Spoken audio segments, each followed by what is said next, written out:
Hello everybody, it's Kara from Book Garden, and today I'm very excited to announce the Frances Hardinge read-along. I can warn you right now that I'm probably going to say excited about 100 times in this video because I'm just so excited. Frances Hardinge is obviously one of my favorite authors in the entire world. I don't shut up about her.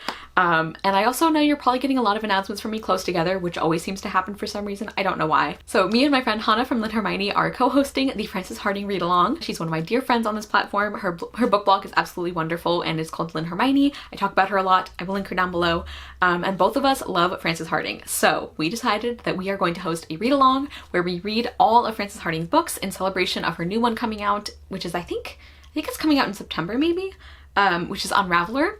And yeah, like some of these, I think for both of us, there are some of her books that we have never read, or that we've only read once and it's been a long time. So this is going to be really exciting for both of us. And we hope some of you will join in.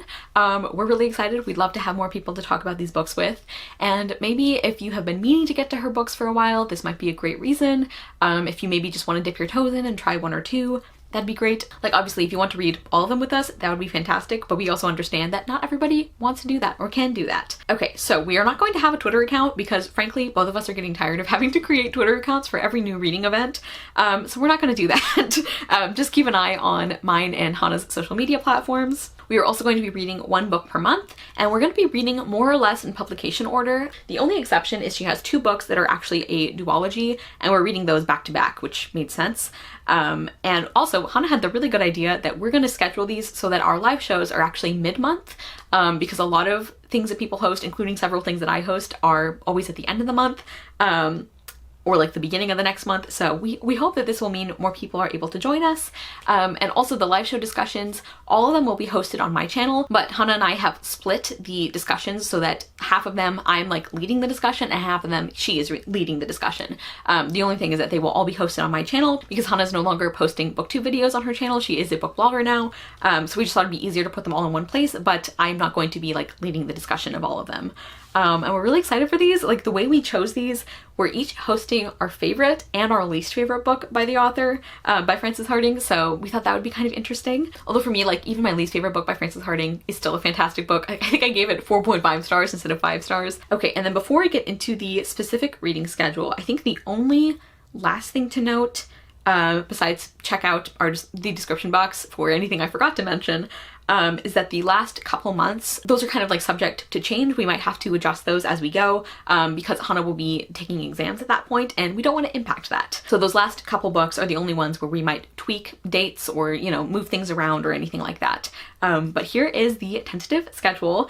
Really excited about this. So I'm gonna have to try and like pull these books out of my stack next to me here. So the book that we were reading from August through September, so our live show is going to be in mid-September sometime. Obviously specific dates and times will be to be determined. But we're starting off with Fly By Night, which is Frances Hardinge's debut. I'm gonna see if I can try and give a very short synopsis for some of these. I probably can't. Our main character is a girl named Mosca Mai. So Mosca like escapes from her cruel aunt and uncle, and she tags along with this man named Eponymous Clent, who is described as a sneaky swindler. Mosca also travels with her pet goose, Saracen. And it says that Mosca begins to discover complicated truths about the world she inhabits and the power of words. Because there's a lot of like focus on language in this book. All of her books, by the way, are fantasy or like historical fantasy, I think. Yeah, so in this world, books are dangerous regulated things. So this book deals with censorship and other ideas like that. And it's also just such a creative world. And I'm really excited to be returning to this one. Let's see if I can put this on my shelf as I go. And then the book we're reading after that, so the live show will be in mid-October, is the sequel to that book, which I've never read, and that is Flytrap. And I don't know much about this one except that it's set in a city where there are 2 different cities depending on if it's day or night.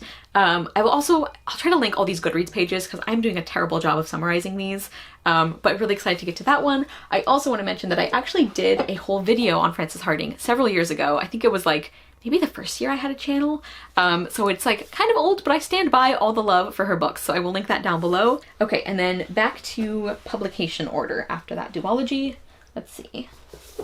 Next, Our book for November, I'm just gonna say November, you guys know that it's happening in the middle of the month. So our book for November is going to be Verdigris Deep. And this is a more contemporary fantasy one. We're following a group of 3 kids. Our main character is a boy named Ryan, and he and his friends end up stealing coins from a well to pay for a bus fare, I think, and they do not realize that that well is controlled by a well witch. And so now, in order to atone for this, they have to serve her and grant wishes for her. And I should have mentioned, like, one of the, like, some of the things that are true of Frances Hardinge's books across the board is fantastic writing. It's like very creative and whimsical, but also very grounded. Like, it doesn't feel overly flowery to me. Also definitely like some dark, creepy elements in her books, some of them more than others. I remember a specific scene in this book that I still remember. Like, it's just so well done and so freaky, and yeah, just she's great at atmosphere, and also really, really incredible character work. I always really love her main characters. And I also really love her themes and just basically everything about her books. But anyway, so that's what Verdigris, that's kind of the rundown for Verdigris Deep. I just realized one of the things I was supposed to tell you is who's hosting which book. I'm so good at this, you guys. So I'm hosting the discussion for Fly By Night, which is our first book. Hana is hosting the discussion for Fly Trap, and Hana is also hosting the discussion for Verdigris Deep. So as you can see, we're not necessarily like alternating. We just decided which books we were going to lead the discussion for, and then like the publication order format obviously meant that sometimes we're hosting a couple back to back. Then the next one we're hosting is Gulfstruck Island, and this one I'm hosting leading the discussion for, and this is going to be our December book. And this is one of my favorites of hers, actually. So this is a fantasy novel set on an island. I'm also remembering now that when these books were some of her books were first published in the US, they changed the titles on some of them to much worse titles in my opinion. But I think now when they're published in the US, I think they keep the original titles. But I will list the alternate titles down below in case that's the edition you end up with. But anyway, so Gulfstruck Island is set obviously on an island, and our main character is named Hathin, and her older sister is named Arilu. And Arilu is one of the lost, which are a people with this magical ability that they can kind of send their senses and their consciousness out of their body. And Hathin has always like protected and cared for her sister her entire life, but then something happens and all of the lost on the island, except for Arilu, end up dying. And so Hathin ends up traveling with Arilu and some other characters as well along the way, and there's a lot of politics, there's a lot of discussion of the way that these different groups of people interact, because Hathin and Arilu are a member of the Lace tribe that are indigenous to this island, and the way that the people who land there and the people who colonize this island, the way that they view them and interact with them. So there's a lot of commentary on that. This book also, like, Hathin is one of my favorite main characters because she's very much like that ordinary character who ends up becoming the protagonist because she cares, you know, and she doesn't feel like she's especially qualified. She doesn't have any magical powers, but she has determination, and she has a really like fiercely good heart and a sense of right and wrong, even if sometimes she's tempted to do something that makes her feel better, even if it's not the right thing. Anyway, I just really love this book. Really, really excited to reread it. And then this last group of books are going to be happening in 2022. So starting with January, Hana is leading the discussion for her favorite Frances Hardinge novel, which is also one of mine, and that is A Face Like Glass. I think this is actually the first Frances Hardinge book I read, and this has kind of been pitched as like, what if Alice grew up in Wonderland and had to try and find her way out? Which I think is definitely, like, that is kind of the vibe of some of this, but I don't think it does this book justice. So our main character is a girl named Neverfell, and in this world, people are born with blank faces, like blank expressions, like they can't make expressions, and they have to buy these faces, except for Neverfell, because she has a face that changes. And that is feared, but also people are really kind of obsessed with it in this world. And it's very dangerous for her to be the only one who has this ability. And this book just has so much fantastic commentary, like the way that the poorer or lower classes are restricted from having too many faces, because that could lead them to band together and to revolt. And because expressions are a way of showing your humanity, and of course the upper classes, the rich people, they don't want to think of the lower classes as human. So things like that, like the setting is just fantastic. Actually, I feel like the synopsis on this one is really good, so I'm just gonna read that to you, I'm sorry. In the underground city of Caverna, the world's most skilled craftsmen create delicacies beyond compare, cheeses that can show you the future, and perfumes that convince you to trust the wearer, even as they slit your throat.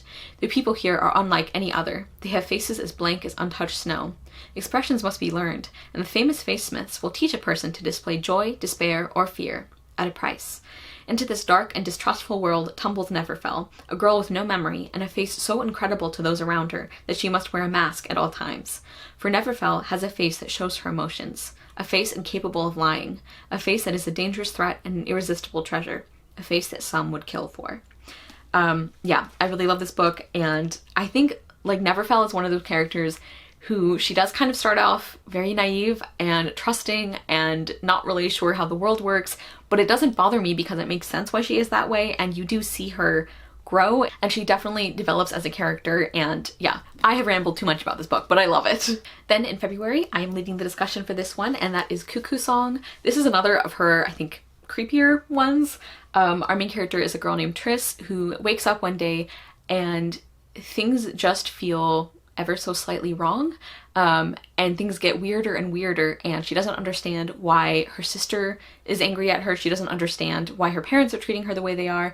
She doesn't remember what happened to her, and strange things keep happening. It says she is insatiably hungry, she keeps waking up with leaves in her hair, and her sister seems terrified of her. When it all gets too much and she starts to cry, her tears are like cobwebs. So there's some really creepy things going on here, and I believe this is one of her historical fantasy books. I don't remember what like time period specifically this is set in. Then in March, Hana is leading the discussion for The Lie Tree. This is another of her historical, this is like mostly historical with a little bit of fantasy, and it's set at the time when I think Darwin's Evolution had just been published around this time, I think. And so our main character is a girl named Faith, and her father is a preacher and also like he's interested in like the sciences, and he's kind of like passed that on to Faith because Faith is really really interested in science.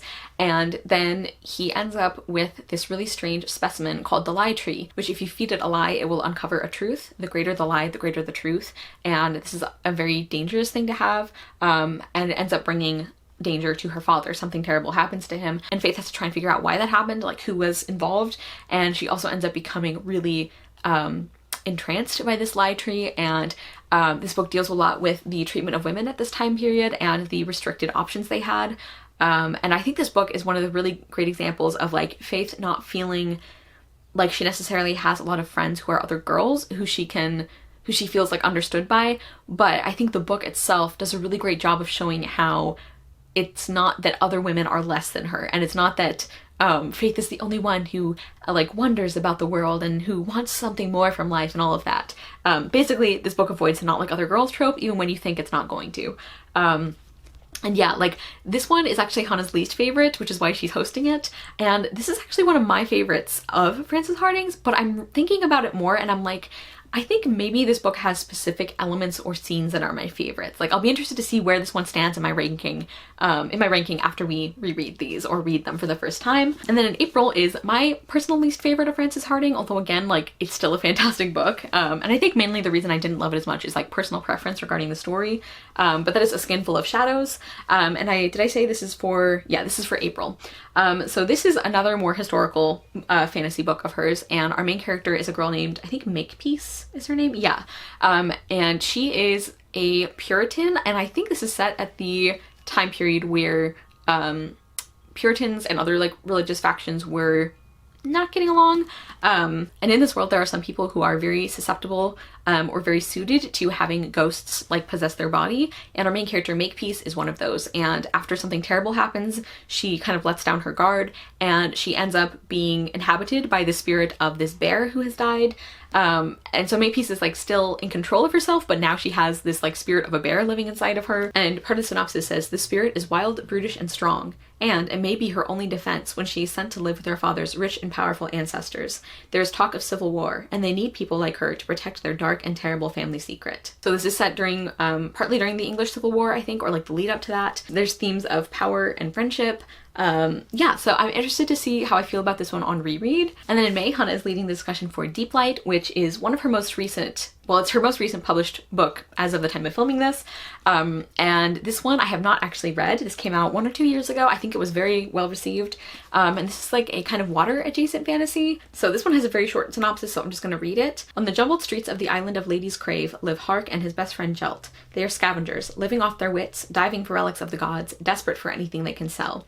But now there is something restless stirring beneath the waves, calling to someone brave enough to retrieve it. Something valuable, something dangerous. The blurb also says, an electrifying story about a friendship as dark and dangerous as the ocean and a journey as treacherous as the gods themselves. So I just think it sounds really interesting. Again, haven't read this one, so that'll be very exciting to read this for the first time. And then finally we will be finishing up in June with the most recent Frances Hardinge book, which has yet to be released.